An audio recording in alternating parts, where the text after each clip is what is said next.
Jimmy was put back on air in no time flat. The network had started losing money as people were boycotting. Within a week, Jimmy was back on and popping his ish. He did not miss a beat. He continued to roast the prez. Of course, Donald Trump did not appear to like this. By the way, this video is for entertainment and informational purposes only, therefore, everything is allegedly. Although people were saying Jimmy Kimmel's show did not get good rating, he was back on the air in record time, before we could miss him. Now, the people who were saying Jimmy was not getting the rating, well, they seem to be people who do not like Jimmy, so we cannot go based on that alone. And the ratings he received upon his return were sure to make the haters mad. He pulled in over 6 million viewers despite not airing on an affiliate ABC channel of Nexstar, which had aired the show in the past.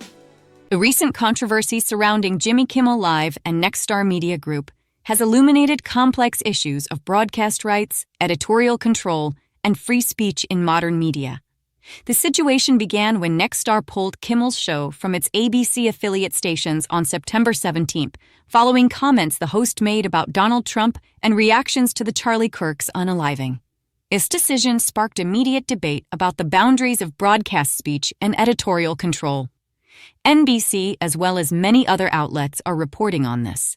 I will mainly focus on the ABC article. And so free speech in media just got a $6 billion reality check. That's how much advertising revenue was at stake when Nexstar pulled Jimmy Kimmel from their stations over some controversial comments. This according to an article on NBC News, where it states that Sinclair and Nexstar, the broadcast station owners that took Jimmy Kimmel Live off the air amid criticism of the host's comments about the unaliving of Charlie Kirk, said that the show will return Friday night on their ABC affiliates. Some people are thinking that this is a win for Jimmy Kimmel and for free speech. But I say, tell that to the people that lost their jobs and were kicked out of college because they were exercising their freedom of speech. In defending their decision, Nexstar CEO Perry Sook and President Michael Biard issued an internal memo emphasizing their position on free speech limitations in broadcast media. They stated explicitly that no one has an unlimited right to say whatever they want on a talk show, characterizing their action not as First Amendment violation, but as responsible editorial stewardship of public airwaves. This stance reflects a broader interpretation of broadcast rights and responsibilities that has significant implications for media content control. And they do have a right not to air certain shows. And we, the viewing public, have the right to turn the TV off. And that is what people did by turning their subscriptions off. Now Nexstar is once again set to start airing the Jimmy Kimmel Show starting on Friday. I guess money talks.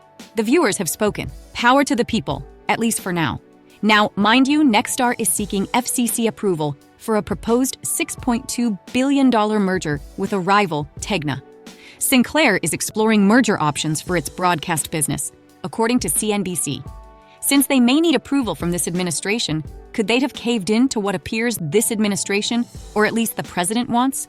And that is Kimmel off the air? NBC also reports that 4 Democratic lawmakers announced Tuesday they are opening a probe into Nexstar and Sinclair, focused on whether their decisions to pull Kimmel's show relate to regulatory issues pending with the Trump administration. There is always something going on in politics these days. We will be paying attention and watching closely to see what the outcome will be.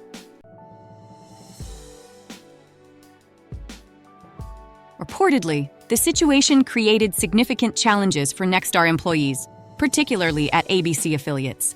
Some staff reportedly faced hostile reactions and threats, though the executives maintained that standing by principle requires fortitude and a willingness to take the harder path.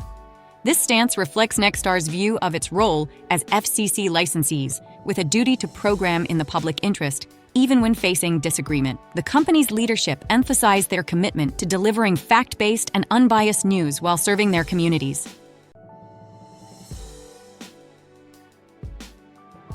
The resolution came after what were described as constructive discussions with Disney ABC management. When Kimmel returned to air on Tuesday, he addressed the controversy during his opening monologue, which featured a cameo by Robert De Niro. While not offering an explicit apology as some station groups had wanted, Kimmel expressed regret to those upset by his remarks. Notably, This return episode achieved the show's second highest ratings ever, indicating strong viewer interest in the controversy and its resolution. Yes, he did that. The timing of the resolution proved particularly significant, coming just before Kimmel's annual week of high-profile episodes in Brooklyn. Sources indicate that no formal conditions were placed on either Kimmel or Disney for the show's return to affiliate stations. However, it's worth noting that both Nexstar's and Sinclair's current affiliate contracts with ABC are set to expire within the next year, adding another layer of complexity to the negotiations and resolution, which makes some wonder if they saw this as an opportunity to get more bargaining power for the renewal of their business relationship. Everything is not always what it seems. Let's take a look at some statements from Nexstar, according to NBC. Sinclair and Nexstar, the broadcast station owners that took Jimmy Kimmel Live off the air amid criticism of the host's comments? Well, they say, our objective throughout this process has been to ensure that programming remains accurate and engaging for the widest possible audience, Sinclair said in a statement on Friday afternoon. They went on to say, our objective throughout this process has been to ensure that programming remains accurate and engaging for the widest possible audience. This is what Sinclair said in a statement on Friday afternoon.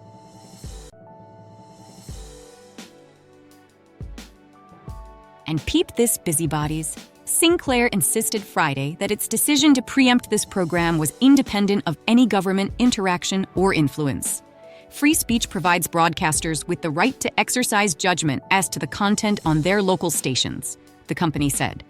While we understand that not everyone will agree with our decisions about programming, it is simply inconsistent to champion free speech while demanding that broadcasters air specific content.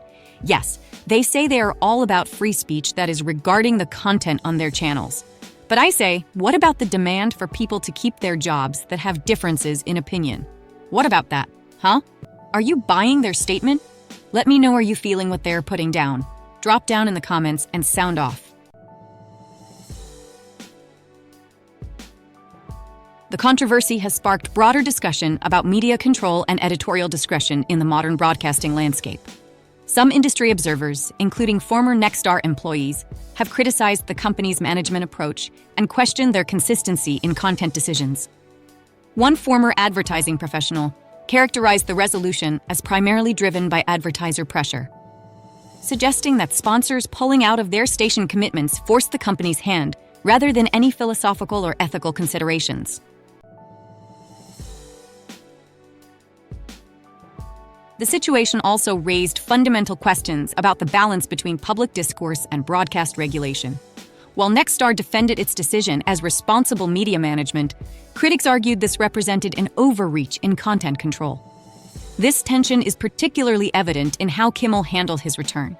While acknowledging the controversy, he continued his political commentary, including further criticism of Trump and FCC Chairman Brendan Carr, demonstrating the ongoing challenge of balancing editorial control with creative freedom.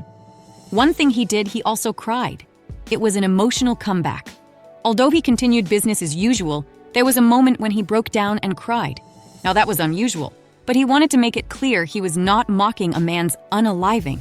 So even though he did not issue an official apology, he did sorta apologize. The man broke down in tears, and in the words of Tyrese, what more do you want from this man? What more do you want from me?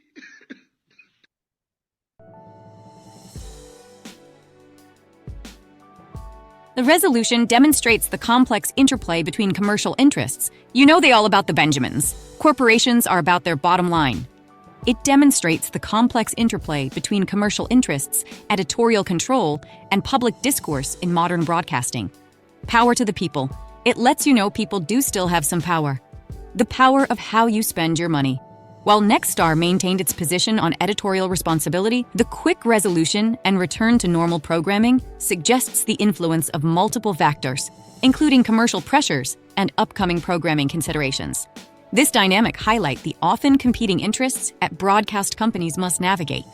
And let's not forget their bottom line.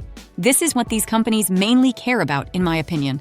Because, Beatty, if the people would not have boycotted, I don't believe Jimmy would not be back on the air. funny thing about it is I had just started watching his monologues on YouTube. I think some of them are hilarious. How about you?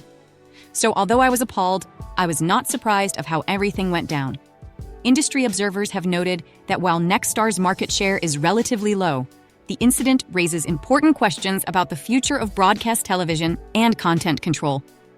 The migration of viewers to streaming platforms adds another dimension to these discussions, as traditional broadcasters face increasing competition and changing viewer expectations. This shift in the media landscape influences how stations and networks approach content decisions and manage relationships with talent and advertisers. Also, some big names from network has moved to YouTube. Take the Don Lemon Show, for example.